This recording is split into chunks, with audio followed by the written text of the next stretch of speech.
5G network के लिए स्थापित radio frequency की अजनाकाट को किसी अज्ञात चोर द्वारा अपने हित में वादी की सहमति के बिना धोखाधड़ी करने के इरादे से चुरा लिया गया था और दूरसंचार अधिनियम 2023 की धारा 42A, धारा 305A 35 के साथ अचोली पुलिस स्टेशन के 317 4 1 2 3 6 48 के अनुसार अपराध दर्ज किया गया। मीरा भाईंदर वसई विरार पुलिस आयुक्तालय क्षेत्र में महीनों से मोबाइल टावर पर नेटवर्क के लिए लगाए गए रेडियो फ्रिक्वेंसी मशीन की चोरी का अपराध बढ़ने के कारण उक्त घटनाओं को वरिष्ठ अधिकारियों द्वारा गंभीरता से लिया गया और वरिष्ठ अधिकारियों के आदेश से उक्त घटना की जांच शुरू कर दी गई। उक्त अपराध का अपराध शाखा सेल 3 की टीम द्वारा घटनास्थल का तकनीकी विश्लेषण कर गोपनीय सूचना के आधार पर 7 आरोपियों को विभिन्न स्थानों से गिरफ्तार किया गया। आरोपियों के पास से कुल 40 लाख रुपए कीमत के मोबाइल टावर पर लगे रेडियो फ्रिक्वेंसी के 36 machine card, RR unit, mobile phone, अपराध में प्रयुक्त मोटरसाइकिल जब्त की गई। गिरफ्तार आरोपियों की पहचान शुभम विनय कुमार यादव उम्र 24, शैलेश राम अभिलाष यादव उम्र 25, कपूर चंद सुरेश गुप्ता उम्र 25, बंसीलाल केवल चंद जैन उम्र 50, जाकिर मोहम्मद सलीम मलिक उम्र 25, जैद अनवर मलिक उम्र 19, मोहम्मद जुनैद मोहम्मद आरिफ मलिक उम्र 24 वर्ष के रूप में हुई। वहीं आरोपियों से की गई प्रारंभिक जांच में कुछ आपराधिक वारदातों में इनकी संलिप्तता का पता चला। वहीं जांच में पता चला है कि गिरफ्तार आरोपी अवैध रूप से चोरी की मशीनें हांगकांग और चीन में बेच रहा है। बिहार, झारखंड, पश्चिम बंगाल, पंजाब, गोवा आदि से गिरफ्तार इन आरोपी के पास से चोरी हुए अजना कार्ड राज्य से बरामद कर लिए गए। जांच से पता चला है कि गिरफ्तार आरोपी पिछले 1 साल से मुंबई, ठाणे, नवी मुंबई, वसई विरार, नालासोपारा इलाके में बड़ी संख्या में अजना कार्ड चोरी कर रहे थे। आरोपी फिलहाल पुलिस हिरासत में है।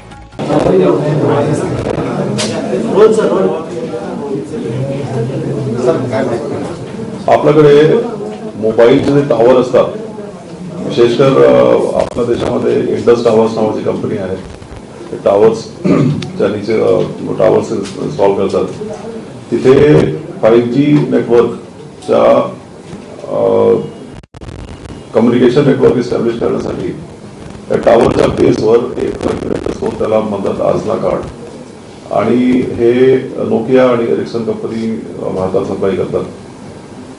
याला आपण रेडिओ रिसिव्हर युनिट RRU असा म्हणतो। हा जो आहे तो नेटवर्क 5G नेटवर्क इस्टॅब्लिश ठेवण्यासाठी क्रिटिकल असतो। याची चोरी होण्याचे काही प्रकार सुरू झाले होते आणि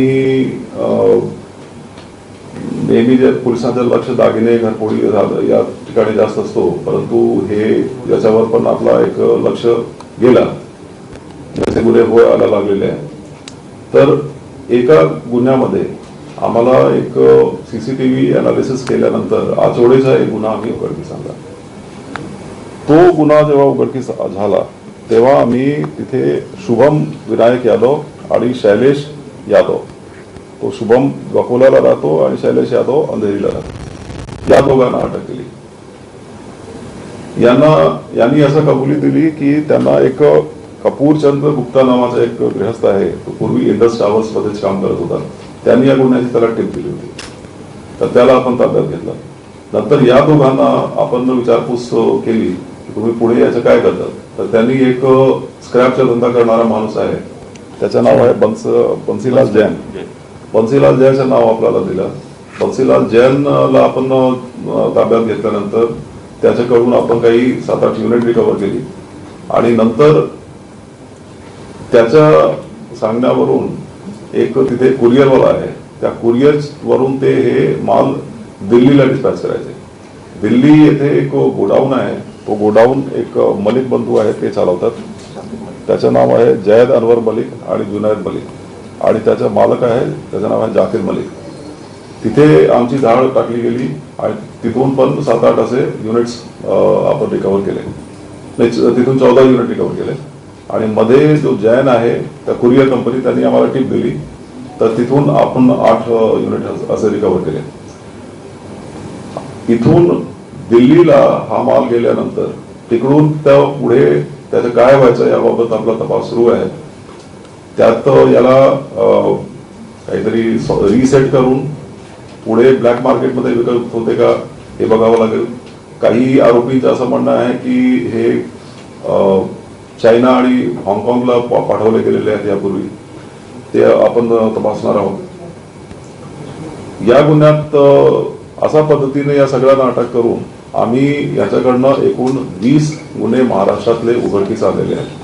त्यात आहे आचोडेचा एक आहे, वाडीचे 4 गुन्हे आहेत, पेल्हार पोलीस स्टेशनचे 4 गुन्हे आहेत, विरारचे 3 आहेत, जे मार्गच्या मुंबईचा 1 आहे, पुरार, घाटकोपर, कल्याण रेल्वे पोलीस स्टेशन, कळवा पोलीस, मुंब्रा, अंबरनाथ आणि कोतवाली थाना बिहार असे एकूण 20 गुन्हे उघडकीस झालेले आहेत. आता जे आपल्याकडे आम्ही इथे एकूण 36 असे कार्ड रिकव्हर केलेले आहेत, आजना कार्ड.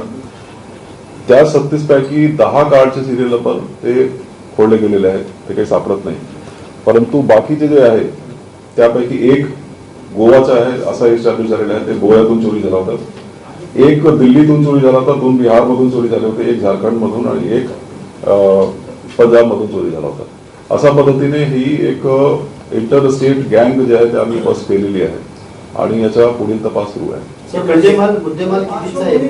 मुद्देमाल जे आहे तो आपला 40 लाखाचा आहे as per the market purchase price, but in the black market it may go down some crores. अजून आरोपी होऊ शकतात का याच्यामध्ये? अजून आरोपी होण्याची शक्यता आहे. आज सध्या आम्ही आज ज्या लोकांना अटक केलेली आहे त्याच्यावर सध्या तर काही सापडलेलं नाही आहे, ते आपण शोधतोय अजून. परंतु याचा जो एक लीडर आहे जावेद नावाचा, तो अशा पद्धतीच्या रॅकेट चालवण्यासाठी पूर्वी एकदा त्याच्यावर कारवाई झाली होती किंवा तो त्याला आरोपी केला गेला होता. सर, यांचा मोटिव्ह काय होता? त्यानंतर ज्या पद्धतीने महाराष्ट्रात 20 गुन्हे उघडकीस आलेले आहेत, बिहार, पश्चिम बंगाल, झारखंड या ठिकाणी देखील काही गुन्हे दाखल आहेत का? काय माहिती समोर आली का? तर हे जे आहेत आता आम्ही जे एअरटेल कंपनी आहे त्यांना संपर्क केला आणि बाकीचे कंपन्या ज्या आहेत त्यांना संपर्क केला, तर त्यांचं असं म्हणणं होतं की हे यात त्यांनी आयडेंटिफाय केलेलं आहे की यापैकी एक गोवावरून चोरी झालेली आहे, एक दिल्लीवरून. तिथे जे FIR वगैरे जे काय आहे ते आपण आता त्या राज्यांना संपर्क करणार आहोत.